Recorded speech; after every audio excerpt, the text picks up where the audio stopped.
고령자 교통사고를 줄이기 위해 운전면허를 반납하면 각종 인센티브를 주는 제도가 서울과 부산 등에서 시행되고 있는데요.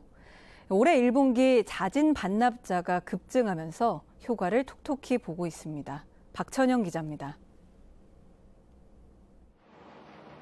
지난 2월 서울 강남에서 발생한 교통사고 현장입니다. 96살 운전자가 몰던 차량에 치여 행인이 숨지면서 고령 운전자 교통사고 대책에 대한 필요성이 다시 제기됐습니다. 실제 고령 운전자의 교통사고 발생 건수는 최근 4년 사이 50% 이상 급증했습니다. 올해부터는 75세 이상 고령 운전자의 면허증 갱신 적성 검사 주기가 기존 5년에서 3년으로 짧아졌고 갱신 전 교통안전 교육 이수가 의무화되기도 했습니다. 여기에 스스로 운전면허증을 반납하면 인센티브를 제공하는 지자체들이 늘어나고 있는데요. 서울과 부산 등은 10만 원의 교통비를 지원하고 있습니다. 그 결과 올해 1월부터 3월까지 자진 반납한 운전자는 7,346명, 지난해와 비교하면 5배 이상 급증한 것으로 확인됐습니다. 출산을 축하하고 출산 장려 분위기를 조성하기 위해 시행되고 있는 출산 장려금 제도. 수도권에서는 인천 서구를 제외한 모든 기초자치단체가 시행해 왔는데 인천 서구까지 합세하며 수도권 66개 모든 시군구에서 출산 장려금이 지급됩니다.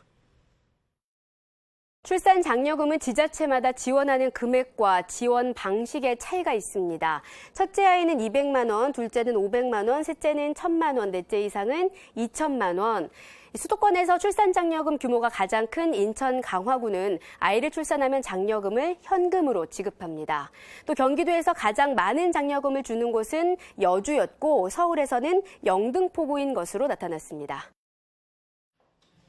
정부는 지난 2009년부터 외국인 환자 국내 유치를 허용했습니다. 이후 외국인 환자는 꾸준히 증가하며 지난해 38만 명을 기록했고 10년간 누적 환자는 226만 명에 달합니다. 의료 한류가 확산되면서 지난해 190개 나라에서 외국인 환자가 우리나라를 찾았습니다. 중국인 30% 이상을 차지하며 가장 많았고 미국과 일본, 러시아 순으로 나타났습니다. 진료 과목별로 보면 내과가 19.4%를 기록하며 가장 많았고요. 성형외과, 피부과, 검진센터가 뒤를 이었습니다. 보건복지부는 외국인 환자 유치를 위한 제도적 지원을 확대해 나갈 예정이라고 밝혔습니다. 지금까지 더 뉴스 전해드렸습니다.